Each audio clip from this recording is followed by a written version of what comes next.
बिस्मिल्लाहिर्रहमानिर्रहीम। लाखों करोड़ों दुरूदो सलाम मोहम्मद मुस्तफ़ा सल्लल्लाहु अलैहि वसल्लम और आले मोहम्मद पर। मैं हूँ उमर दराज गोंदल। वो पुराने ज़माने में कहते हैं ना कि जिस तोते में बादशाह की जान थी, अगर उस तोते की जान मरोड़ दी जाए तो तोता नहीं मरता था, बादशाह मर जाता था। तो कुछ ऐसी कहानी इस हुकूमत की और इन सब की है। जिस तोते में जान है, अब इमरान खान और उनके साथियों ने उस तोते की जो गर्दन है वो मरोड़ने का फैसला कर लिया। अब आप कहेंगे कैसे? मिसाल देता हूं, इन्होंने कोशिश की, गुजरांवाला वाली सीट वापस हो गई। कोशिश की कि जनाब हमें मिल जाए जो लोधरा वाली सीट है, वापस हो गई। इस तरह से और सीटें वापस हुई। इमरान खान क्या कह रहे हैं? इमरान खान कह रहे हैं कि जनाब देखिए, आप हल्के खोल लें, मसला हल हो जाएगा। इस्लामाबाद के 3 हल्कों का मामला है। अदालत ने कहा कि फॉर्म 45 लेके आ जाओ। इलेक्शन कमीशन से कहा कि आप हमें वो दे दें, लेकिन बात वहां पे बनती हुई दिखाई नहीं दे रही। अब वहां पे मुस्तफा नवाज खोकर कह रहे हैं कि भाईजान, जो वहां पे क्या कहते हैं कि फॉर्म 45 है वो मैं जमा कराऊंगा और मैं अपनी क्या कहते हैं कि वहां पे हलफ भी दूंगा। अब हुआ क्या? हुआ ये है कि जो कहते हैं क्या उनका नाम है, काजी फायज ईसा साहब, वो ये समझते हैं कि मेरा ये क्रेडिट है कि जी मेरे सामने इलेक्शन की पिटीशन आई और इलेक्शन की पिटीशन आने के बाद मैंने जो 12 दिन के अंदर अंदर जो इलेक्शन है वो करवा दिया। लेकिन इसमें मसला यह है कि आपने इलेक्शन करवाया कैसे? सिर्फ इलेक्शन करवाना जरूरी नहीं था, वो इलेक्शन हुआ कैसे, यह भी एक सवाल है। अब वो सवाल आपके सामने है। इमरान खान बार बार कहते हैं कि जनाब आप हल्के खोलें, आपको पता चल जाएगा ये कि इलेक्शन हुआ कैसे। अब मैं आपको खबर देना चाहता हूं। खबर यह है कि अब हुकूमत जो है, जाहिर है कि वो फॉर्म 45 वाली हुकूमत है या फॉर्म 47 के ऊपर हुकूमत खड़ी हुई है। उनके अपने लोग कहते हैं, अब मिफ्ता इस्माइल तो किसी और के नहीं है। मिफ्ता इस्माइल क्या कहते हैं कि मियां साहब अगर अपनी हार मान जाते तो मियां साहब का कद बड़ा होता। जो तहरीक इंसाफ के मुखालिफ लोग हैं वो भी मानते हैं कि ये फॉर्म 45 और 47 वाला क्या मामला है। अब आप अंदाजा करें कि पाकिस्तान तहरीक इंसाफ ने एक तहरीक तहफ़्फ़ुज़ आईन पाकिस्तान बनाई, जिसमें इमरान खान ने स्मार्टनेस ये दिखाई।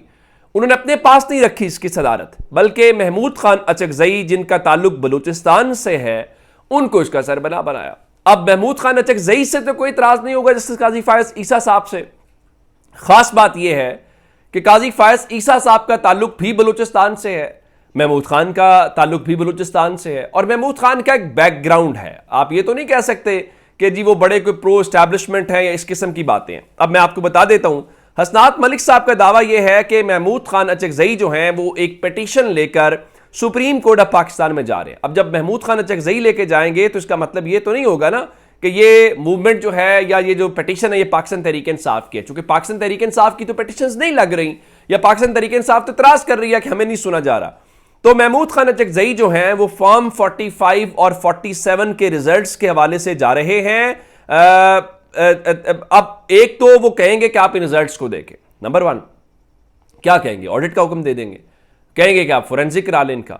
अच्छा, उसके बाद वो कह रहे हैं जिस तरह से इलेक्शन ट्राइब्यूनल्स काम कर रहे हैं इस तरह से नहीं, इनको तेजी से काम करने का मौका दें, कोई डेडलाइन मुकर्रर करें ताकि पता चले कि क्या फैसला हो रहा है। अब इस हवाले से बताया गया है कि एक रिटायर्ड जो जज हैं वो इस पिटीशन को तैयार कर रहे हैं और आइंदा चंद दिनों के अंदर यह पिटीशन सुप्रीम कोर्ट में आ जाएगी। और अगर इस पिटीशन को supreme court of Pakistan take up नहीं करती या उसी तरह से देखती है जिस तरह तहरीक इंसाफ की बाकी सारी चीजें हैं, क्योंकि तहरीक इंसाफ ने भी तो धांधली भरी एक पिटीशन दायर की थी, उसी की तरह पड़ी हुई है, तो इसका मतलब यह है कि जो तहरीक तहफ़्फ़ुज़ आईन पाकिस्तान है वो जनाब एक तहरीक चला सकती है। और आपको पता है कि उस तहरीक से परेशानी क्या है, क्यों जा रहे हैं फजलुर रहमान के पास, क्यों उनको ऑफर दे रहे हैं कि आप ये ले लें हमारे पास पब्लिक अकाउंट्स कमेटी की चेयरमैन। अब ये टीवी के ऊपर तो कहते हैं, आज असद कैसर यही कह रहे थे कि असल बात यह है कि इमरान खान के ऊपर मन घड़त केसेस बनाए गए हैं। अब उन्होंने एक बड़ा दिलचस्प जुमला बोला, वो कहते हैं जी कानून के पीछे जो बंदूक है उसे वापस लें। फिर उन्होंने कहा कि हुकूमत की मुज़ाकरात की जो बातें हैं वो अवाम को दिखाने और टॉक शोज के लिए है, अमली तौर पर कुछ नहीं है। अब दूसरी तरफ जो यूसुफ रजा गिलानी है, जाहिर है वो हैं तो इस वक्त चेयरमैन सेनेट और आजकल कायम मकाम सदर के तौर के ऊपर काम कर रहे हैं। वो कहते हैं जी हम सियासी मुज़ाकरात के लिए हाजिर हैं, फैसला पीटीआई ने करना है। नहीं, असल बात यह है कि आपके पल्ले कुछ नहीं है, आप कुछ दे नहीं सकते। आप तो शायद अपने आप को भी कुछ देना चाहें। अगर आप ये कहना कि हमने हुकूमत ने आपस में मुज़ाकरात करने हैं, तो इस हुकूमत के पास इतनी भी वो कैपेसिटी है, इस हुकूमत को इतनी भी इजाज़त नहीं है। मैं आपको एक मिसाल देना चाहता हूँ। मोहम्मद मालिक साहब एंकर हैं, चूंकि खबरें ये हैं कि जी क्या इस्टेब्लिशमेंट से बातचीत हो रही है या हो सकती है, मैं आपको बता देता हूँ। मालिक साहब का दावा यह है कि उनकी एक अहम शख्सियत से बात हुई है। ज़ाहिर अहम शख्सियत कौन होगी? पावरफुल क्वार्टर से होगी। तो उनके मुताबिक जो इस्टेब्लिशमेंट है वो बिल्कुल भी बातचीत में दिलचस्पी नहीं रखती। अब उसकी वजह क्या है? उसकी वजह यह है कि इस्टेब्लिशमेंट ये कहती है कि जनाब हमें मकबूलियत की किसी किस्म की कोई फिक्र नहीं है। अब वो कहते हैं जो मकबूलियत है इमरान खान की, उसकी फिक्र सियासतदान करें कि इलेक्शन तो उन्होंने लड़ना है, हमने तो नहीं लड़ना। एस्टैब्लिशमेंट कहती है जी हमने तो मुल्क की बात करनी है। इसका मतलब यह है कि ये शहबाज हुकूमत के यतीम होने वाली बात है। वो कह रहे हैं भाई इमरान खान जितना भी पॉपुलर हो जाए, इमरान खान जिस लेवल पे भी चला जाए, ये हमारा प्रॉब्लम नहीं है। और उनके मुताबिक ये मसला है नवाज शरीफ का, ये मसला है शहबाज शरीफ का।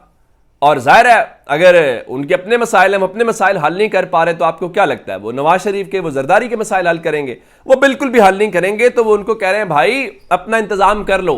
और इसी वजह से मुस्लिम लीग नून जो है वो अब वो भी डबल गेम के ऊपर आ रही है। आप देखेंगे कल 27 तारीख है और परसों नवाज शरीफ जो है पार्टी सदारत संभाल लेंगे, और पार्टी सदारत के बाद के जो मामलात हैं उससे चीजें थोड़ी सी डिफरेंट हो जाएंगी। और तहरीक इंसाफ को इसका अंदाजा है कि आने वाले चंद दिनों के अंदर क्या होगा। अब ये हुकूमत को चलाएं तो भी मसला है, ना चलाएं तो भी मसला है। ये जाने और इस्टेब्लिशमेंट जाने। और डॉक्टर आरिफ अलवी ने क्या कहा? वो यही बात कह रहे थे, देखिए एक प्रेशर कुकर है, किसी भी वक्त फट जाएगा और झुलस कर रख देगा, खासतौर पर उन लोगों को जिनका इक्तदार पर झूठा, गासिबाना और जालिमाना कब्जा है। मगर नुकसान किसको पहुंचेगा? उनके मुताबिक भागने वाले राह फरार इख्तियार करेंगे वो जिन्होंने बैरून मुल्क रास्ते हमवार किए हुए हैं और हमारा लूटा हुआ मालो दौलत सब बाहर रखा हुआ है। हम वफादार पाकिस्तानी जिन्होंने अपने मुल्क में जीने और मरने का फैसला किया हुआ है, हम भी देखेंगे कहां जाएंगे। अल्लाह ऐसे लोगों पर दुनिया भी तंग करता है।